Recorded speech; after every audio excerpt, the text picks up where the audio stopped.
안녕하세요. 들꽃야담입니다. 오늘은 강제로 사또의 수청을 든 처자들 이야기를 들려드리겠습니다.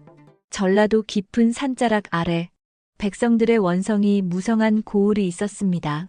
그 고을을 다스리는 최사또는 백성들의 가슴에 얼음 같은 두려움을 심는 이였어요. 그의 눈썹이 한번 꿈틀할 때마다 마을은 숨을 죽였죠. 관청의 높은 담장 너머 그의 호통 소리가 울리면 아이들의 울음마저 멈추곤 하였답니다. 최사또는 나이 지긋한 자였지만 그 마음은 모래처럼 거칠고 고약했어요. 백성들의 쌀을 걷어 창고를 채우고 세금 한 푼이라도 덜 내면 곤장으로 벌을 내리곤 하였죠.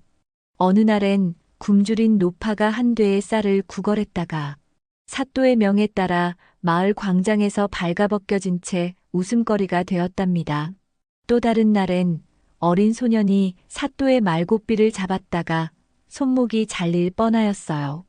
그의 손에 든 금빛 부채는 백성들의 피땀으로 빛났고 그의 웃음은 고을의 바람을 더 차갑게 만들었답니다. 그러나 그 얼어붙은 고을의 어둠 속에서 무언가가 꿈틀대기 시작하였죠. 허름한 초가집 골목에서 촛불이 꺼진 관청의 뒷문 너머에서 바람보다 빠른 속삭임이 퍼져나갔어요. 백성들의 눈빛은 두려움만 담고 있지 않았답니다. 그 안에는 작은 불씨, 아주 작지만 꺼지지 않는 무언가가 타오르고 있었던 것이었어요. 마을 어귀의 허름한 주막, 어두운 등불 아래서 백성 몇이 둘러앉아 낮은 목소리로 투덜대곤 하였답니다. 그 중에서도 대오라 불리는 장정이 주먹을 쥐며 먼저 입을 열었죠. 최사또 그 늙은이가 또 세금을 올렸다지 않소? 내 논 한 떼기마저 빼앗기면 우리 식구는 굶어 죽을 판이오. 대오의 목소리는 떨리고 있었답니다. 옆에 앉은 늙은 농부가 한숨을 푹 내쉬며 말을 받았어요. 그뿐인가? 지난번엔 내 딸아이가 사또의 행차에 고개를 숙이지 않았다고 곤장 5대를 맞았다네. 도대체 이 고을에서 무서워서 살 수 있겠나? 젊은 아낙 하나가 눈물을 글썽이며 끼어들었죠. 우리 아들놈은 엿가락 하나 훔쳤다고 손가락을 자르려 했다오. 사또는 사람도 아니야. 그냥 괴물이야. 대오가 탁자를 쾅 내리치며 이를 갈았답니다. 이대로 가다간 저 악덕 사또의 등살에 우리 마을 사람들이 남아나질 않겠소. 누가 저 정신 나간 사또를 끌어내릴 방도를 찾지 않겠소? 그 말에 주막 안이 잠시 조용해졌어요. 백성들의 눈빛엔 두려움과 분노가 뒤섞여 있었답니다. 한편 마을 어귀에선 굶주린 아이들이 풀뿌리를 파헤치며 먹을 것을 찾곤 하였답니다. 사또의 수하들이 세금을 걷어간 뒤라 백성들의 소태는 먼지만 쌓여갔어요. 하지만 최사또의 행패는 백성들의 고열을 짜는데 그치지 않았습니다. 마을의 과부나 어여쁜 여인들이 사는 집엔 교활한 꿍꿍이가 숨어 있었지요. 그는 그런 집에 세금을 면제하거나 쌀 한 마를 얹어주며 부드러운 말로 그녀들을 꿰어 밤마다 관청으로 여인들을 불러들여 그의 술상에 시중을 들거나 덜어는 그의 욕망의 먹잇감이 되곤 했답니다. 마을에서 참하기로 소문난 젊은 과부, 은양은 홀로 어린 아들을 키우며 살아가던 여인이었어요. 최사또는 그녀의 집에 쌀 2마를 보내며 부드러운 목소리로 말했답니다. 은양이 홀로 아이를 키우느라 얼마나 고생이 많은가. 내 그대의 노고가 참으로 안쓰럽구나. 오늘 밤 관청으로 오게나 내 은밀히 할 말이 있으니 말이야. 은양은 떨리는 손으로 쌀을 받았지만 그의 눈빛에 담긴 욕망을 모르지 않았죠. 그녀는 배고픔에 울며 매달리는 아들의 얼굴을 떠올리며 고개를 숙였어요. 사또 날이 영을 받들겠사옵니다. 그녀의 목소리는 작았지만 그 안엔 피치 못할 절망이 담겨 있었답니다. 그날 밤 은양은 관청의 어두운 복도를 지나 동원으로 들어섰답니다. 최사또는 술상에 앉아 그녀를 위아래로 훑어보며 웃었죠. 자, 은양이 가까이 오시오. 우선 내 잔이 비었으니 술 한 잔 따르시구려. 그의 손이 은양의 소매를 스치려 했어요. 은양의 심장이 쿵쾅대며 뛰었고 티를 내지 않으려 이를 악물고 술을 따랐습니다. 그녀가 조심스레 술을 따르자 최사또는 그녀의 손목을 슬쩍 잡으며 말했죠. 허허, 손이 곱고 보드랍구려. 애를 낳았다 하여도 여인의 맵시는 그대로구먼. 은양이 손을 빼려 하자 그는 손끝에 힘을 주며 놓지 않았답니다. 그러곤 얼굴을 바싹 들이대며 음흉한 미소를 지었어요. 내 그대 같은 과부는 처음이오. 저리 눈망울이 촉촉한 걸 보니 정을 나눌 사내만 있어도 꽃이 활짝 피겠구먼. 내 그대가 여인의 꽃으로 활짝 필 수 있게 해줄 터이니 이리 가까이 오시오. 그의 숨결은 탁한 술 냄새로 가득했고 손길은 은양의 허리춤으로 천천히 내려가려 했죠. 은양은 심장이 철렁 내려앉는 듯 했지만 입술을 꾹 다문 채 뒤로 물러났답니다. 사또 나리, 제발 저는 그저 술만 따르겠습니다. 그녀의 목소리는 떨렸지만 간신히 버텼어요. 최사또는 눈을 가늘게 뜨며 웃었죠. 흥, 내 말을 고분고분 듣는 것이 좋을 텐데 그렇지 않으면 내 아들놈이 굶어야 할 것이야. 아들이 백가죽이 등에 붙어 죽어도 그런 소리가 나올지 궁금하구먼. 그의 말은 은양의 가슴을 칼로 찌르는 듯 했답니다. 은양은 아들을 먹여 살리기 위해 이를 악물고 그 밤을 버텼지만 그녀의 마음은 갈기갈기 찢어졌지요. 마을의 다른 여인들처럼 그녀도 선택의 여지가 없었던 것이었답니다. 쌀 한 마리 생명을 의미하는 고을에서 사또의 제안을 거절하면 굶주림과 곤장이 기다리고 있었습니다. 그녀의 눈물이 고을의 차가운 흙바닥에 스며들었지요. 그러나 모든 여인이 은양처럼 버티려 애썼던 건 아니었답니다. 순심은 마을 외곽에 사는 젊은 여인이었어요. 그녀는 병든 노모와 어린 동생을 부양하느라 뼈가 빠지도록 일했죠. 최사또는 순심의 집에도 쌀을 보내며 관청으로 불러들였답니다. 순심아, 내가 어떻게 하느냐에 따라 내 집 세금이 없어질 수 있으니 어디 내 제안을 순순히 받아들이겠느냐? 순심은 그의 음흉한 눈빛을 보았지만 노모의 약값과 배고픈 동생들의 얼굴을 떠올렸답니다. 그녀는 고개를 숙이며 중얼거렸죠. 사또 나리, 하라는 대로 하겠습니다. 제발 저희에게 살기를 열어주시어요. 그리하여 순심은 그날 밤 관청으로 불려가 최사또의 술상에 시중을 들었어요. 그의 손길이 그녀의 어깨를 스칠 때마다 그녀는 이를 악물고 눈을 감았답니다. 최사또는 취기가 오를 대로 올라 순심이의 옆에 바짝 붙어 말하였지요. 순심아, 내가 내 후처로 오게 되면 내 식솔들은 걱정 없이 먹고 살 수 있을 텐데 왜 그리 고집을 부리는 것이냐? 덕칠이 그놈이 그리 잘해주더냐? 그의 손은 점점 더 대담해졌고 순심의 저고리 끈을 풀려 했지요. 사또 나리, 소인 혼인을 약속한 사람이 있어온데 이러시면 곤란하옵니다. 순심의 목소리는 떨렸지만 단호함이 묻어 있었답니다. 이리 와보거라. 내 덕칠이 그놈보다 더 잘해줄 터이니 최사또는 술에 취해 몸을 비틀거리며 순심을 향해 손을 뻗었어요. 그의 숨결은 탁한 술 냄새로 가득했고 눈빛은 욕망으로 흐려져 있었답니다. 동원의 촛불은 그의 얼굴에 음흉한 그림자를 드리웠습니다. 순심은 심장이 쿵쿵 뛰었지만 눈을 들어 사또를 똑바로 바라보았어요.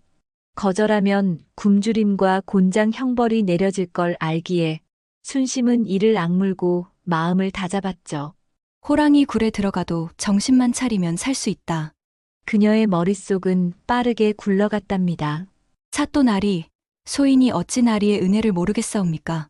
순심은 목소리를 부드럽게 낮추며 술병을 집어들었어요. 다만 나리께서 이리 취하신 상태로 말씀하시니 소인의 마음이 불안할 뿐이옵니다. 먼저 이 잔을 드시고 노여움을 푸시어요. 그녀는 조심스레 술을 따르며 사또의 손에서 저고리 끈을 슬쩍 빼냈답니다. 그녀의 손은 떨렸지만 표정은 차분했어요. 최사또는 흐뭇한 웃음을 지으며 잔을 받아들었죠. 허, 순심이 너도 제법이구나. 좋다. 이 잔을 마시고 내 마음을 들어보마. 그는 술을 단숨에 들이켰답니다. 순심은 재빨리 또 한 잔을 따랐어요. 사또나리, 이 고을의 백성들이 사또나리의 덕을 어찌 잊겠사옵니까? 한 잔 더 드시어요. 그녀는 부드러운 말투로 사또를 달랬죠. 그녀의 눈빛은 잔잔했지만 그 안엔 호락호락 넘어가지 않겠다는 결의가 숨어 있었답니다. 최사또는 연달아 술을 들이켰어요. 그의 얼굴은 점점 더 붉어졌고 말은 점점 더 꼬였죠. 순심아, 내가 내 곁에 있으면 그의 눈꺼풀이 무겁게 내려앉았답니다. 순심은 기회를 놓치지 않았어요. 그녀는 나지막이 노래를 흥얼거리며 사또의 어깨를 가볍게 두드렸죠. 나리, 편히 쉬시옵소서. 소인이 곁에 있사옵니다. 그녀의 목소리는 마치 자장가처럼 부드러웠어요. 최사또는 점점 고개를 떨구더니 마침내 탁자에 엎드려 코를 골기 시작했답니다. 동어는 그의 거친 숨소리로 가득 찼어요. 순심은 조심스레 일어나 그의 손이 닿지 않는 곳으로 물러났죠. 그녀의 가슴은 여전히 쿵쾅거렸지만 입가엔 희미한 미소가 떠올랐답니다. 오늘 밤은 넘겼다. 그녀는 동원의 문을 살며시 열고 어두운 복도로 빠져나왔어요. 차가운 밤바람이 그녀의 눈물을 식혀주었죠. 그러나 순심은 알았답니다. 이런 밤이 또다시 찾아올 것이란 걸 말이에요.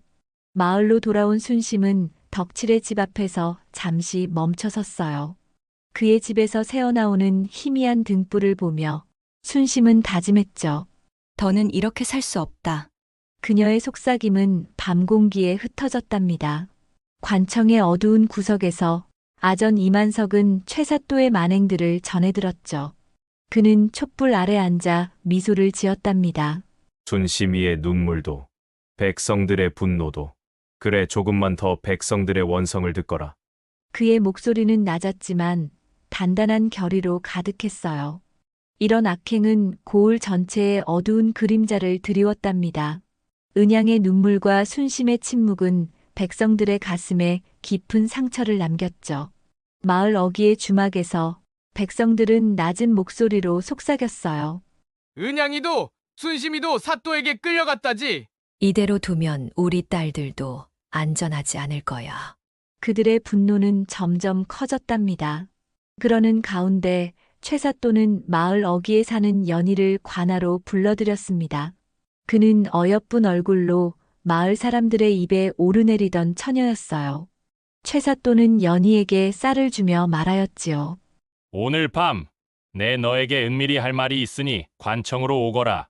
하지만 연희는 그의 제안을 듣자마자 눈을 부릅떴답니다. 사또나리, 저는 이 쌀을 받지 않겠습니다. 굶어 죽을지언정 제 몸을 더럽히는 일은 없을 겁니다. 그녀의 목소리는 날카롭게 관할을 울렸어요. 최사또는 얼굴이 굳어졌지만 곧 음흉한 웃음을 지었죠. 내까짓게 감히 내 말을 거역하느냐? 오늘부터 내 집에 세금을 2배로 올려주마. 연희는 관할을 뛰쳐나왔지만 그녀의 가슴은 분노와 걱정으로 물들었답니다. 그날 밤 그녀는 마을 사람들이 모인 주막으로 달려가 하소연했어요. 사또가 우리를 짐승처럼 부립니다. 이대로 두면 우리 모두 사람처럼 살지 못할 것입니다. 그녀의 소식은 마을 사람들의 분노를 더욱 타오르게 만들었죠. 고을의 밤은 깊었고 달빛조차 구름에 가려 희미하게 스며들었답니다. 관청 뒤편 썩은 나무 냄새가 나는 낡은 창고에서 한 점 촛불이 깜빡이고 있었어요. 그곳엔 아전 5이 얼굴을 맞대고 앉아 있었죠. 최사또의 학정이 고을을 짓밟는 동안 그들의 마음은 더 이상 참을 수 없을 만큼 뜨거워졌던 것이었답니다. 창고 문틈으로 스며든 찬 바람이 촛불을 흔들었지만 그들의 눈빛은 단단하게 빛나고 있었어요. 나이든 아전, 이팽수가 먼저 입을 열었답니다. 어제 사또가 또 한 놈을 광장에서 곤장 10대를 쳤네. 쌀 한 마를 덜 냈다는 이유로 말이야. 그의 목소리 분노로 인해 갈라져 있었죠. 이팽수는 손으로 수염을 쓸며 한숨을 내쉬었답니다. 이러다 우리 고을에 사람 하나 남지 않을 거야. 젊은 아전 박진수가 바닥에 놓인 집신을 툭 차며 말을 받았어요. 그뿐입니까? 지난주엔 내 이웃이 사또의 행차 앞에서 고개를 숙이지 않았다고 귀싸대기를 맞았습니다. 그 뒤론 겁에 질려 집 밖으로 나오지도 않아요. 박진수의 얼굴은 붉게 달아올라 있었죠.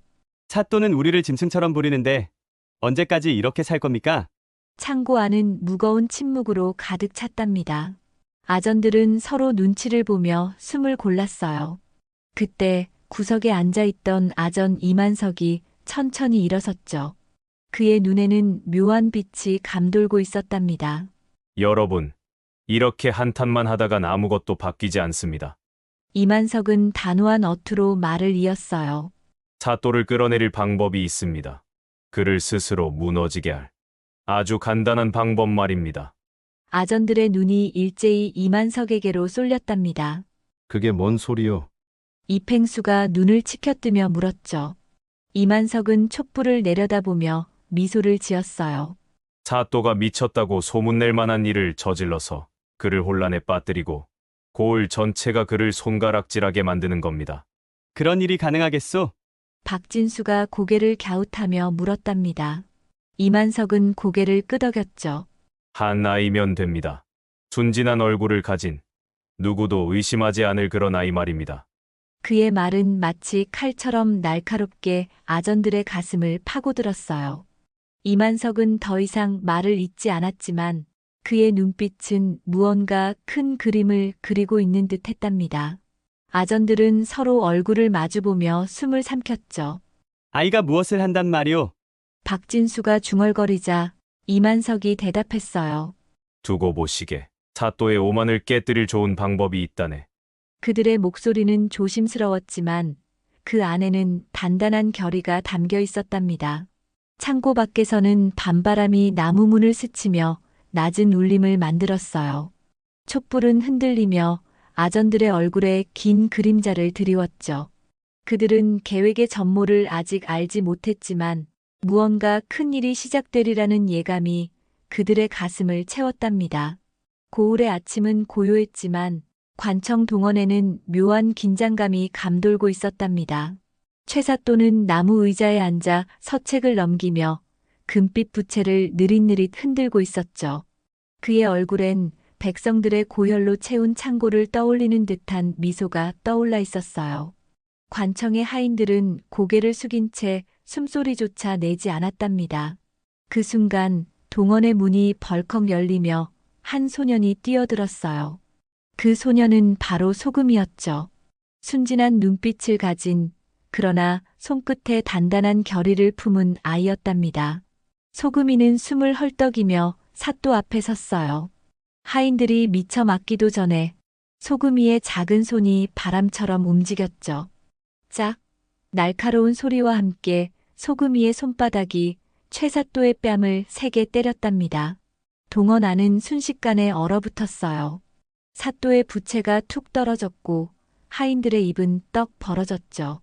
소금이는 눈 깜짝할 사이에 문 밖으로 달아나 버렸답니다. 그의 발소리는 복도를 지나 관청 담장 너머로 사라졌어요. 최사또는 뺨을 감싸 쥔 채 멍하니 서 있었죠. 그의 눈은 믿을 수 없다는 듯 커졌고 얼굴은 순식간에 벌겋게 달아올랐답니다. 이게 무슨 일이냐? 사또의 고함이 동원을 쩌렁쩌렁 울렸어요. 그는 탁자를 쾅 내리치며 하인들을 호령했죠. 저놈을 당장 잡아와라! 감히 내 뺨을 때리다니! 저 버러지 같은 놈을 내 앞에 끌고 오거라! 그의 목소리는 갈라지고 입가엔 거품이 살짝 맺혀 있었답니다. 하인들은 서로 눈치를 보며 우물쭈물했어요. 한 하인이 조심스레 입을 열었죠. 사또 나리, 그게 동인아이가 어찌 감히 나리의 뺨을 때릴 수 있겠습니까? 혹여 꿈을 꾸신 게 아닌지요. 그의 말에 다른 하인들이 고개를 끄덕이며 맞장구 쳤답니다. 그러게 말입니다. 아이가 그런 배짱이 있을 리 없지 않습니까? 그들은 입꼬리를 살짝 올리며 웃음을 참고 있었어요. 최사또의 분노는 걷잡을 수 없이 커졌죠. 뭐라? 너희가 지금 내 말을 안 믿는단 말이냐? 그는 서책을 집어던지고 의자를 발로 차며 날뛰었답니다. 그의 이마엔 땀이 송골송골 맺혔고 얼굴은 불그락푸르락 변해갔어요. 내가 미쳤단 말이냐? 내 뺨을 때린 그놈을 당장 잡아 오지 못해. 그의 고함은 관청 밖까지 울려 퍼졌답니다. 그러나 하인들은 여전히 움직이지 않았죠.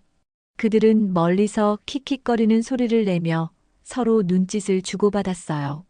그 소란 속에서 관청의 한쪽 구석에 있던 아전 이만석은 조용히 미소를 지었답니다. 그의 눈은 동원 밖, 소금이가 사라진 방향을 바라보고 있었죠. 백성들 사이에선 이미 소문이 퍼지기 시작했어요. 사또가 동인 아이에게 뺨을 맞았다지 않나? 설마 그게 정말이야? 속삭임은 마을 어귀까지 번져갔답니다. 고을의 공기는 점점 더 뜨겁게 달아오르고 있었어요. 하지만 관청 동원은 최 사또의 고함으로 뒤흔들리고 있었답니다. 소금이의 손바닥이 그의 뺨을 때린 그 순간부터 사또의 세계는 송두리째 무너져 내리는 듯 했어요.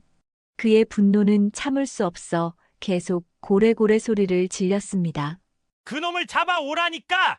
그 버러지 같은 아이를 내 앞에 끌고 오란 말이다. 내 이놈들 내 명령을 거역할 셈이냐? 귀가 먹어 내 말이 들리지 않는 것이냐? 그의 목소리는 갈라져 귀를 찢을 듯 했어요.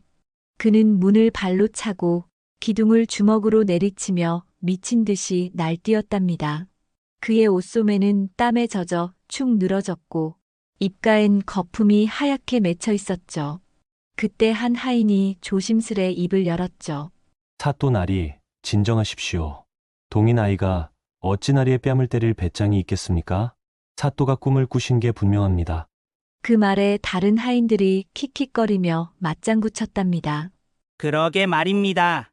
사또나리께서 너무 피곤하셔서 착각하신 걸 겁니다. 그들의 목소리엔 조롱이 묻어 있었어요. 최사또는 그 소리를 듣고 더욱 날뛰었죠.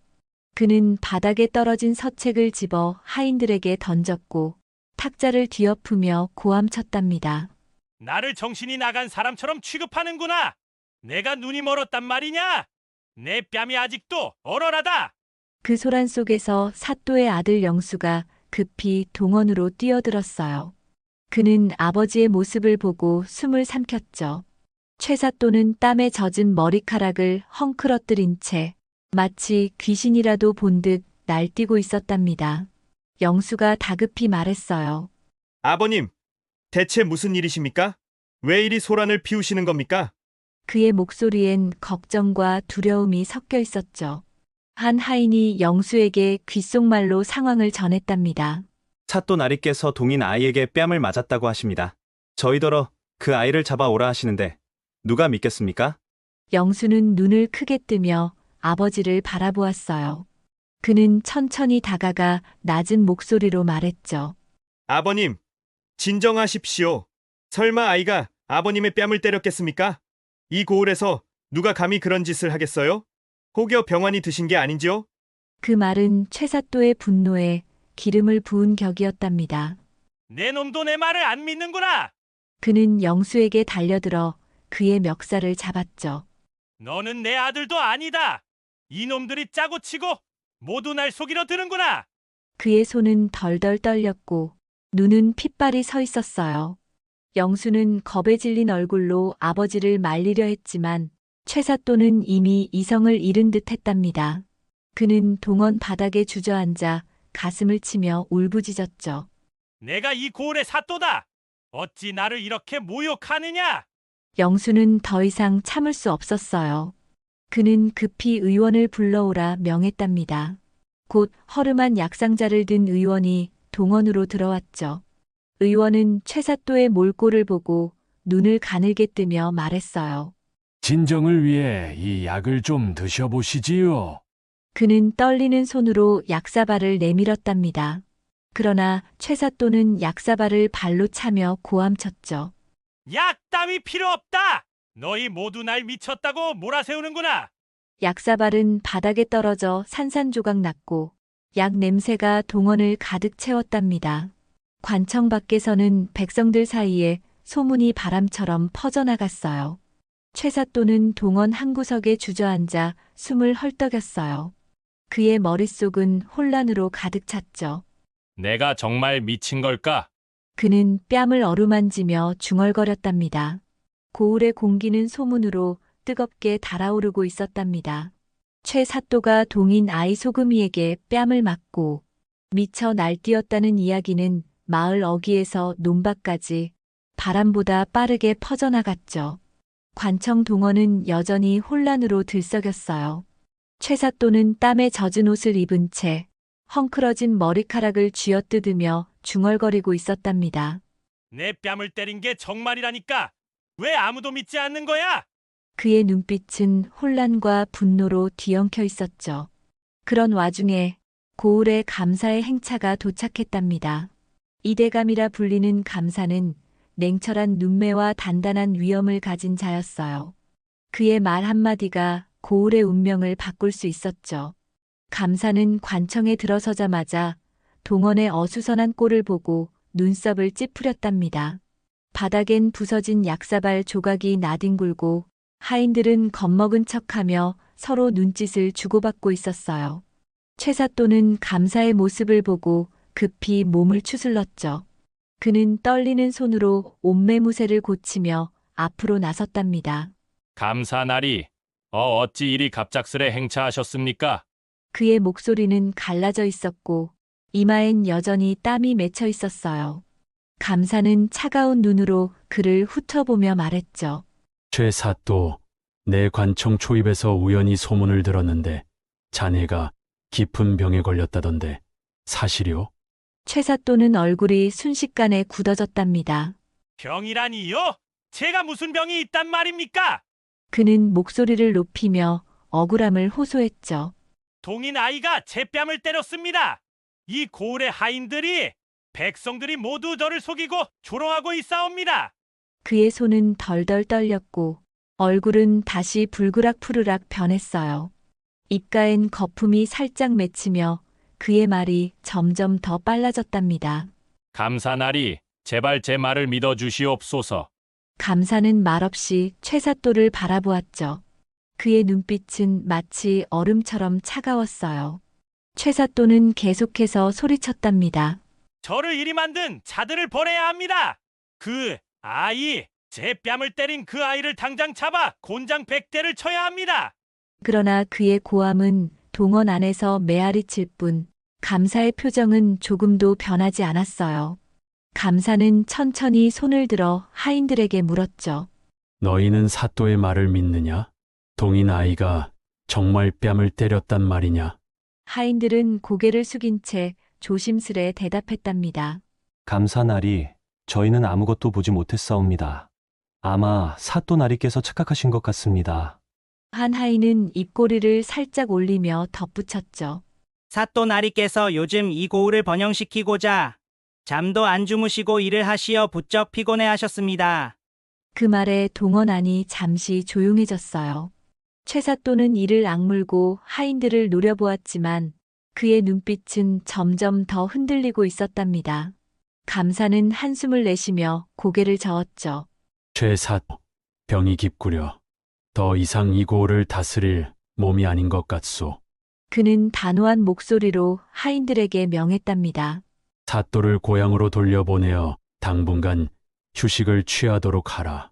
그 말은 마치 칼처럼 최 사또의 가슴을 찔렀어요. 그는 비틀거리며 감사를 향해 손을 뻗었죠. 감사나리, 제발, 저는 억울하옵니다. 그러나 감사는 이미 등을 돌린 뒤였답니다. 하인들이 최 사또를 부축하며 동원 밖으로 끌어냈어요. 그의 발은 땅을 질질 끌렸고 땀과 눈물로 얼룩진 얼굴은 처참했죠. 관청 밖 백성들은 멀리서 그 모습을 지켜보고 있었답니다. 그들의 얼굴엔 두려움 대신 희미한 미소가 떠올라 있었어요. 마을 어귀에서 아전 이만석은 소금이의 어깨를 가만히 두드리며 고개를 끄덕였죠. 소금이는 순진한 눈빛으로 이만석을 올려다보았지만 그의 작은 손은 단단히 주먹을 쥐고 있었답니다. 최 사또는 수레에 실려 고을을 떠났어요. 그의 뒷모습은 점점 작아졌고 백성들의 환호는 점점 더 커졌죠. 드디어 저 노망난 최 사또가 쫓겨났다. 마을 장터에서 아이들이 신나하며 뛰어놀기 시작했답니다. 그러나 최사또는 그 모든 소리를 듣지 못했어요. 그의 귀엔 여전히 뺨을 때린 그 날카로운 소리만 울리고 있었죠. 최사또가 수레에 실려 고을을 떠난 뒤 전라도의 작은 마을은 다시 고요와 온기를 되찾았답니다. 그의 오만했던 웃음소리는 더 이상 관청 동원을 울리지 않았어요. 백성들은 논밭으로 돌아갔고 아이들은 마을 어귀에서 신나게 소리를 지르며 뛰어놀았죠. 은양은 아들의 손을 잡고 미양은 노모의 약을 지으며 순심은 덕칠의 따뜻한 미소 속에서 새 희망을 찾았답니다. 연희는 고개를 들고 당당히 걸었어요. 그들의 얼굴엔 두려움이 아닌 미소가 떠올라 있었죠. 최사또는 고향으로 돌아가 허름한 초가집에서 홀로 늙어갔답니다. 그는 밤마다 그날의 일을 떠올리며 중얼거렸어요. 분명히 그놈이 내 뺨을 때렸단 말이다. 하지만 그의 말은 바람에 흩어질 뿐 누구도 귀 기울이지 않았죠.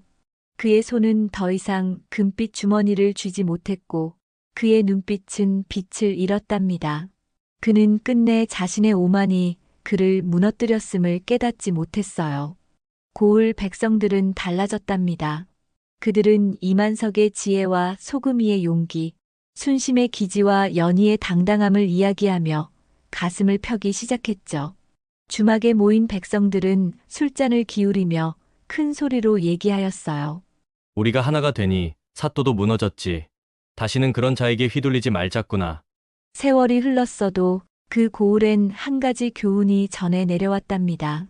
권력은 오만으로 무너지고 백성의 단결은 산을 움직인다는 것이었죠. 채은길에 뺨을 때린 그 작은 손은 정의가 언제나 어둠을 뚫고 빛날 수 있음을 보여주었답니다. 이야기 재미있게 시청하셨나요? 구독과 좋아요는 영상 제작에 큰 힘이 됩니다. 감사합니다.